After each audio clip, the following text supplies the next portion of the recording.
Hey everyone, it's Caitlin Carlson from the Stearns History Museum, back for another historic cocktail lesson. This time we're going to learn about a famous wartime drink, the French 75.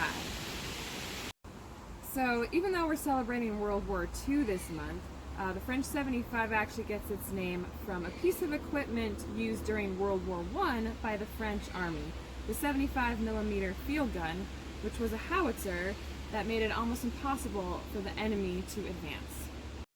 The term 75, or 75 cans, was ubiquitous during World War I simply because it served as sort of a symbol of hope for anyone who was fighting against Germany during that long and wretched war.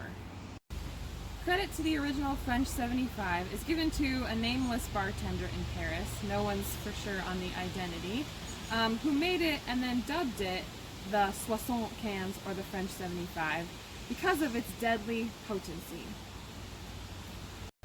There are also theories that soldiers actually created the French 75, or a version of it, in the trenches of the war, using requisitioned ingredients and drinking out of shell cartridges. So something I'm learning when it comes to researching historic cocktails is that it's really hard to pinpoint the exact origin of these drinks. But something we do know about the French 75 is that it got really popular when a recipe for it was published in the Savoy Cocktail Book. The Savoy Cocktail Book, named for the Savoy Hotel in London, was written by a man named Henry Craddock, who was an English bartender. He moved to America and brought his skills to the Knickerbocker Hotel in New York before he fled to Paris during Prohibition so that he could keep working. The Stork Club, which was an elegant nightclub in New York, began serving the French 75 in the 1930s, which made it a popular drink in America. It is even featured in the movie Casablanca, a classic World War II era film. There's been some debate between cocktail experts about whether or not it's gin or cognac that should be served with the French 75. But today we are going to go with the Savoy Cocktail Book recipe and use gin. So to make your French 75 at home, you need 5 ingredients. First, since we're using the Savoy Cocktail Book recipe, you just need some gin. You can get fancy with this if you want and buy some Tanqueray, but any gin will do. Second of all, you need to have your champagne. Your third ingredient is of course just going to be some ice. It doesn't need to be crushed, just ice. Fourth, you need your simple syrup, which once again is just equal parts sugar and water, and you just cook it on the stovetop until the sugar dissolves. And then your final ingredient is going to be lemons. So I recommend 2 lemons, one that you can use for the lemon juice, and the second so that you can make your lemon garnish out of. So if you have a shaker at home, I recommend using that. We couldn't find all the pieces for ours, so I'm going to improvise and use a mason jar and just use the strainer when I'm finished. First thing you're going to put in your shaker is 2 shots of gin.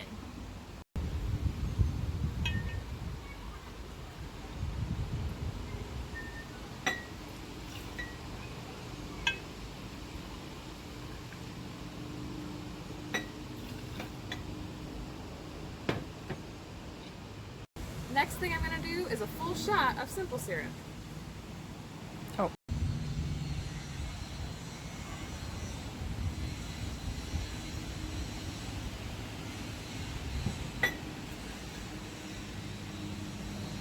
So if you're going to use actual lemon juice instead of a fresh lemon, just fill it to the top of the shot glass.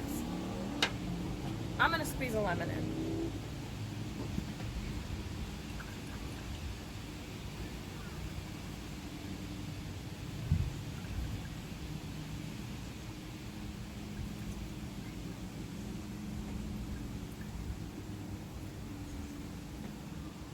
So you're just going to add enough ice to get it above the level of where the liquid is.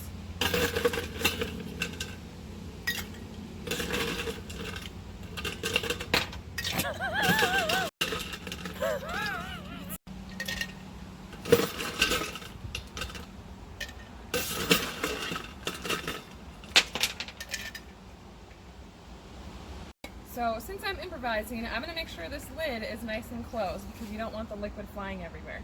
But you want to shake vigorously for 5 seconds.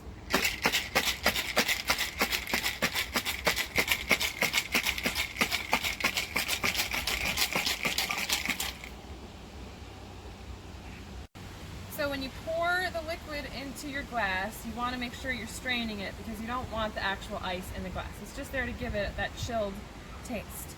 And traditionally, you are supposed to use a champagne flute. Don't have one on hand, so I'm just going to use a regular glass.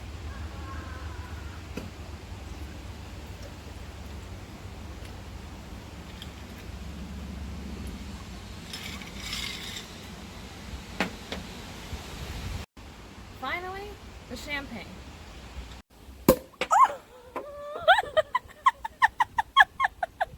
So most of the recipes I've looked at say top with champagne. We're going to go with about 3 ounces, so that's about 1.5 shot glasses to top our French 75.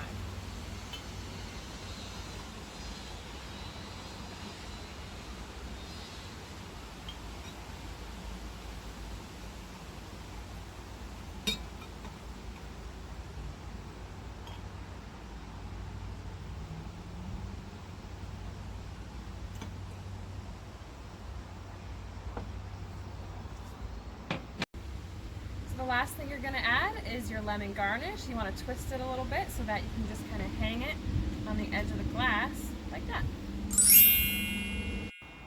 Even though the French 75 is named after a deadly piece of war machinery, I personally find the French 75 to be downright delightful and a nice light refreshing treat for the end of a warm summer day.